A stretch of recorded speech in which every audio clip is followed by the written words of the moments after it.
¿Cómo están?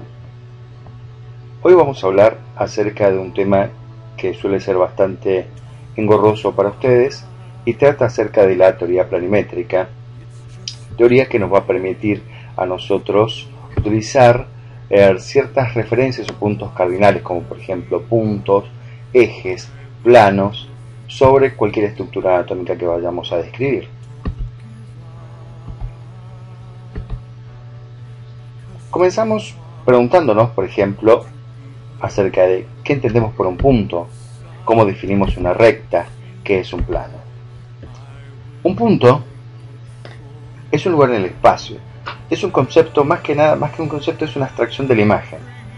Se obtiene a partir de tocar, por ejemplo, la tiza en un punto en el pizarrón o una lapicera sobre el papel.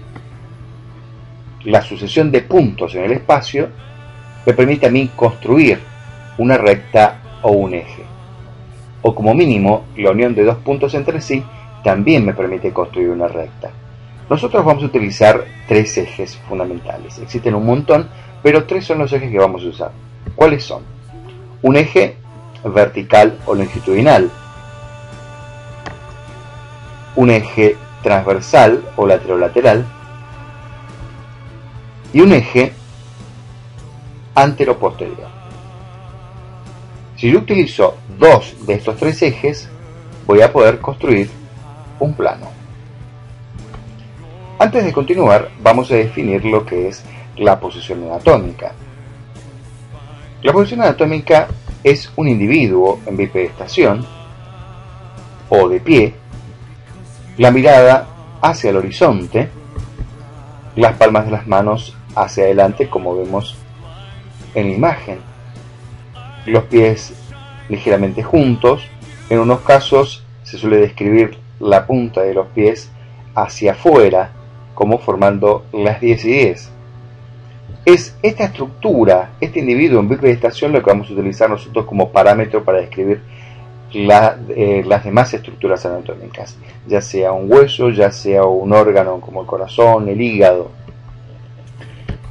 Partiendo de esta posición, vamos a dividir utilizando planos cortantes. Ahora, ¿qué son los planos cortantes? Son planos que dividen el cuerpo en mitades iguales. ¿Cuáles son estos planos? Son tres. Tenemos aquí el plano axial, que va a dividir el cuerpo en una mitad superior y una mitad inferior.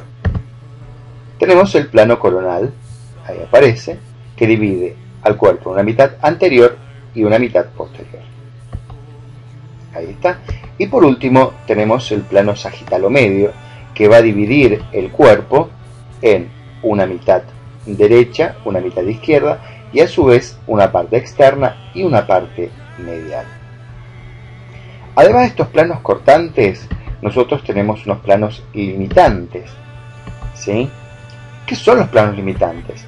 Son aquellos que nos permiten a nosotros limitar una estructura. Por ejemplo, una estructura que se encuentra por delante de la cara, ¿sí?, del pecho, de las piernas, una estructura que está por arriba, por debajo, a la derecha o a la izquierda.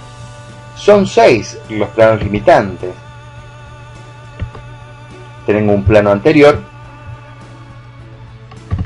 tengo un plano posterior, ahí atrás en verde, tengo un plano lateral derecho, un plano lateral izquierdo, un plano que pasa por encima de la cabeza cefálico y un plano que pasa a nivel de los pies, ¿sí?, plano podálico o plano inferior. ¿Cómo se construyen los planos? Habíamos dicho antes, por la intersección de dos ejes. Teníamos 3, ¿sí? Utilizamos 2. El tercero lo vamos a llamar eje perpendicular.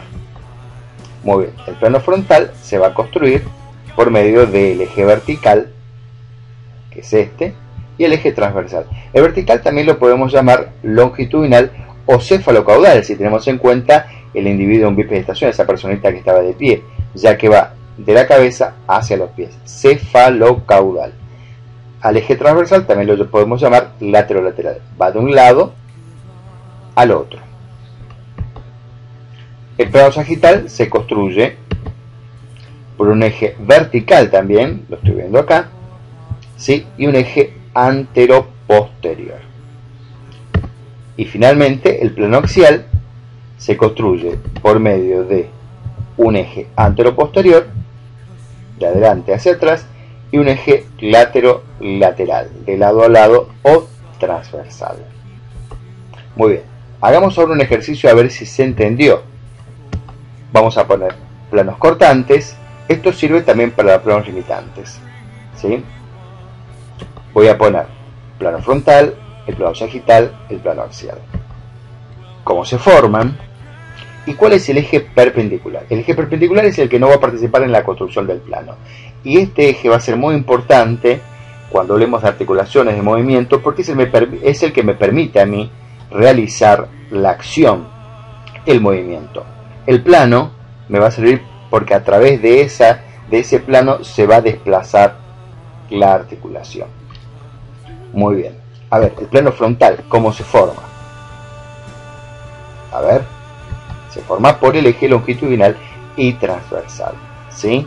¿Y cuál va a ser el eje perpendicular? El que no participa. Muy bien, ahí está, el eje anteroposterior. Fíjense ustedes que yo puse en este caso los ejes con doble flecha, indicando que esto puede comenzar de la cabeza a los pies, pero también de los pies hacia la cabeza. Lo mismo, del lado derecho al lado izquierdo o viceversa, del lado izquierdo hacia el lado derecho. Muy bien. ¿Cómo se forma el plano sagital?